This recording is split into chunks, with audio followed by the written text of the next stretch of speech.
Well, my friends, I do like to demonstrate a case of urinary bladder tumor. These are, in many cases, not all cases, I may say that in many cases, are curable by homeopathic medicines. I am showing today one example of one patient. He is going to absolute cure the bladder tumor. Now the actual name is urinary bladder. From the kidney, the urine passes and comes out into the bladder. See, this is a picture, kidney.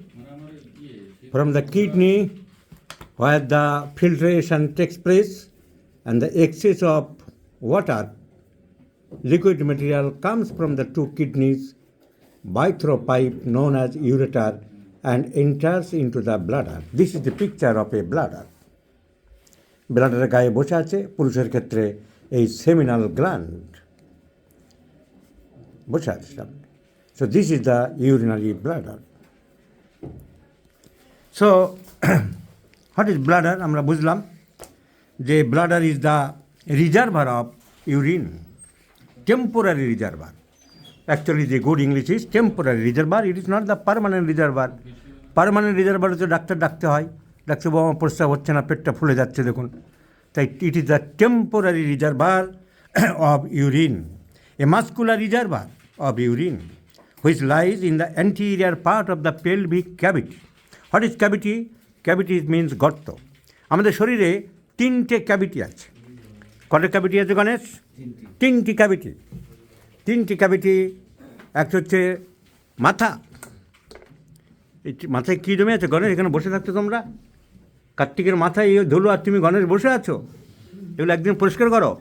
So মাথার ভিতরে যেটা cavity আছে, that is called cranial cavity, খুবড়ি, যার জন্য মানুষ জলের তলা থেকে মাছ ধরে আনছে, আকাশে প্লেন চালাচ্ছে,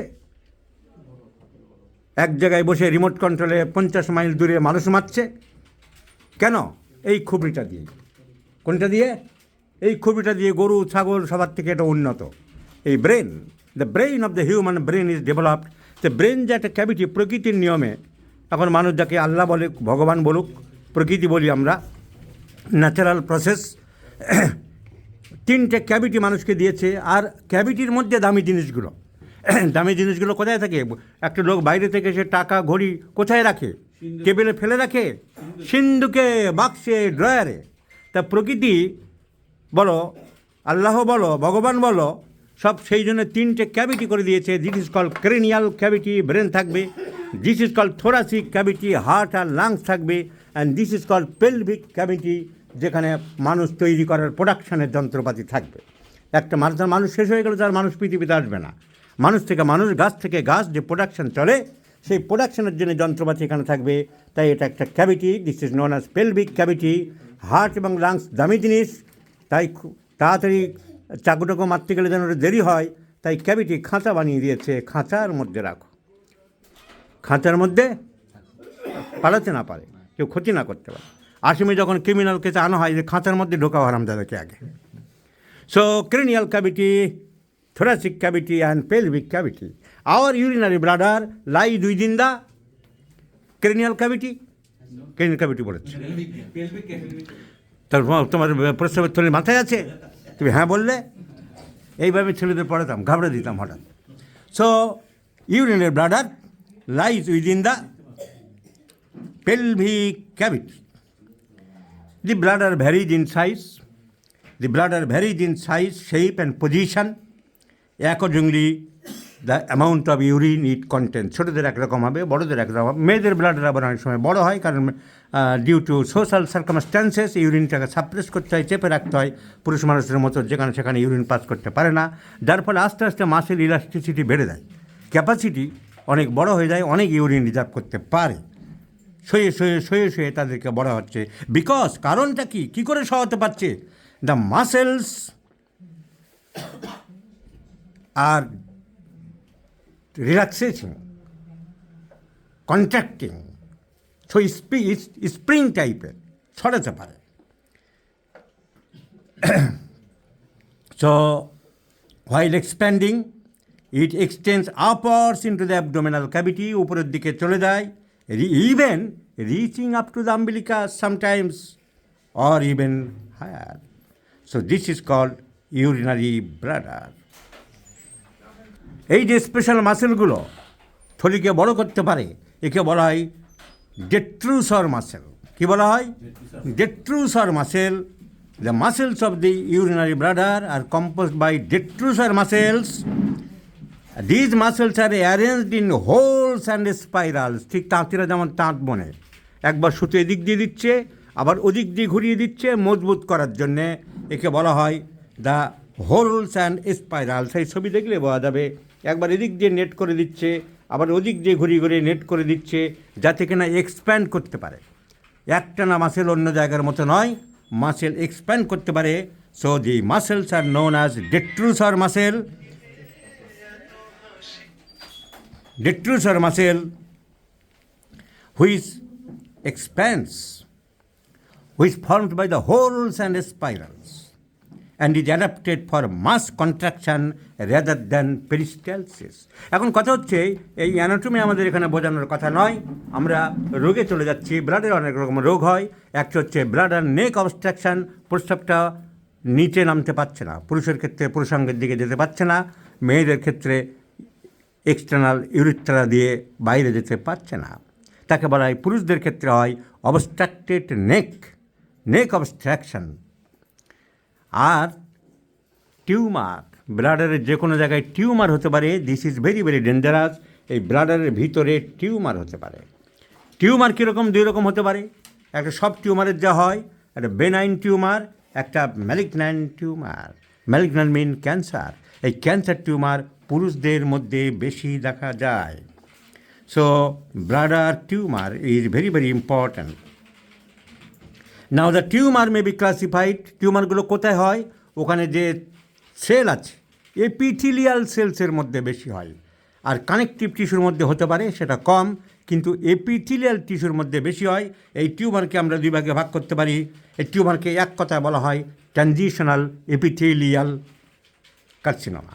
যখন ক্যান্সারে চলে যায়, বেনাইন হলে তো কোনো ব্যাপার না, কিন্তু বেশিরভাগ ক্যান্সারে চলে যায়, তাকে বলা হয় ট্রানজিশনাল এপিথেলিয়াল কার্সিনোমা। এই ট্রানজিশনাল এপিথেলিয়াল কার্সিনোমা আবার দুই প্রকারের হয়। একটা হচ্ছে প্যাপিলারি, একটা হচ্ছে নন প্যাপিলারি। প্যাপিলারিগুলো অত খারাপ না, কারণ দে আর নন ইনফিল্ট্রেটিং। এগুলো একটা ছেলে বা হোমিওপ্যাথি ডাক্তাররা না জানলে রিপোর্ট দেখে কিছু বুঝতে পারবে না। রিপোর্টে এইগুলোই লেখা থাকে, বায়োপসিতে বা সিটি স্ক্যানে, বায়োপসিতে প্যাপিলারি, ট্রানজিশনাল শব্দগুলো বুঝতে হবে। So the tumour are formed in the epithelial tissue and it is known as transitional epithelial carcinoma. There are two types, benign and malignant. Malignant আবার দুই রকম হয়, papillary carcinoma, non solid carcinoma and infiltrating and non infiltrating, ছড়াচ্ছে আর ছড়াচ্ছে না। কাদের বেশি হয়? এই ব্লাডার টিউমার পুরুষদের বেশি হয়। It is generally in males. আর মেলসের মধ্যে বেশি দেখা গেছে যারা অ্যানিলিন ডাই ওয়ার্কার্স, কাজকর্ম করে, রঙের ফ্যাক্টরিতে কাজ করে, ন্যাপথালিন ফ্যাক্টরিতে যারা কাজ করে, পরীক্ষায় দেখা গেছে তাদের মধ্যে ব্লাডার ক্যান্সার বেশি হয়। The intermediate products of this chemicals, এই কেমিক্যালসের মধ্যে থাকে যে সমস্ত প্রোডাক্টস তারা চামড়া দিয়ে ভিতরে অ্যাবজর্ব করে দেয়, হাত দিয়ে কাজ করে। It absorb through the skin and goes ultimately in to the lungs, mouth etcetera and excreted in the urine দিয়ে, কিডনি দিয়ে বেরোতে চাইবে। ইন দ্য ব্লাড, তারপরে গিয়ে আস্তে আস্তে বেরিয়ে ব্লাডারে গিয়ে জমে যায়। In the bladder the naphthylamine is converted into a carcinogenic material. তেমনি বেনজিডিন ফ্যাক্টরিতে যারা কাজ করে তাদের হতে পারে। এছাড়া সিগারেট স্মোকিং, যেমন অনেক রোগ হয়, লাংসের রোগ, peptic ulcer, Buerger disease, tongue cancer, oral cancer, আমাদের ব্লাডার ক্যান্সারও কিন্তু করতে পারে। তাই আমরা বারবারই বলি যে smoking is very injurious to health. So পরীক্ষায় দেখা গেছে দ্য সিগারেট স্মোকিং আর bladder cancer is very very related. Cigarette smoking exerts a profound effect on tryptophan metabolism, probably blocking the metabolic conversion of anthranilic acid. So, এছাড়া virus infection থেকে হতে পারে। So, this is the cancer, bladder. So, bladder tumor is a very very dangerous if it is non-papillary. প্যাপিলারিগুলো অতি সহজে সেরে যায়।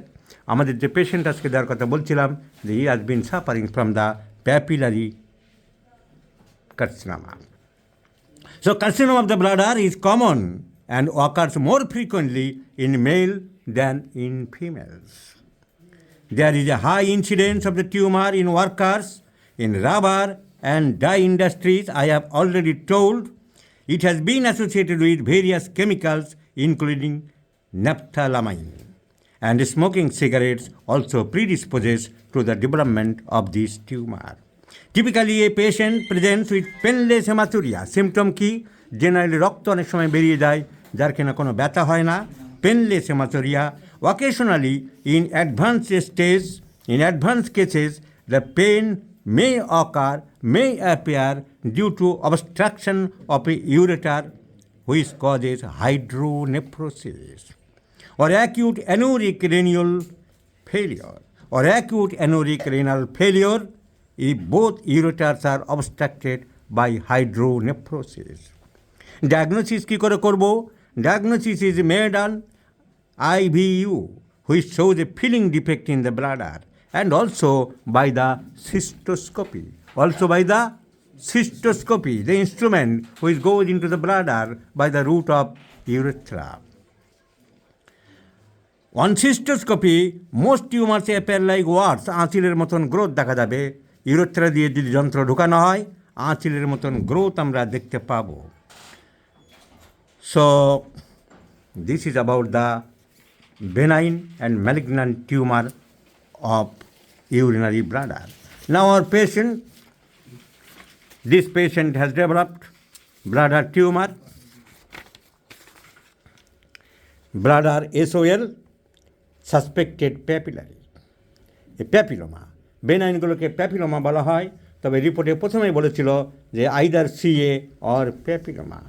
We have treated the case accordingly by the symptom similarity as the classical homeopaths do. I explained the case to the patient and I prescribed only the medicine T.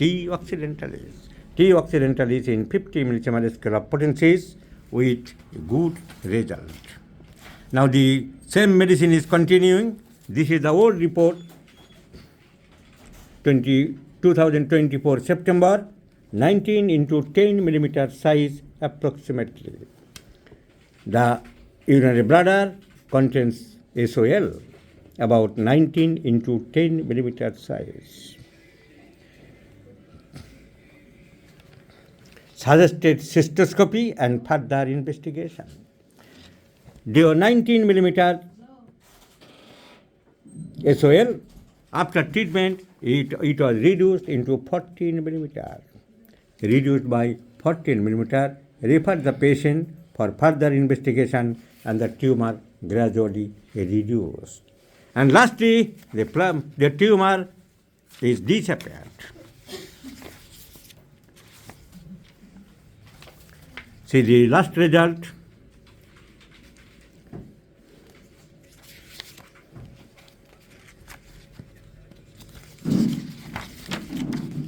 The urinary bladder appears normal, no intrinsic filling defect noted. So, is it not the believable effect for homeopathic treatment? The SOL of 19 millimeter came down in 14 millimeter, and lastly, the SOL totally disappeared. So, this is the beauty of homeopathy, my friends. For benign tumor, homeopathy, no doubt the tumor was a papillary one, and benign, it was not papillary one, probably no malignancy was there, and the benign tumor can be treated can be handled very easily by your constitutional homeopathic, especially by anti-miasmatic, more especially by antipsychotic medicines. So please remember this video number, my friends. Further, I shall discuss after 3 months.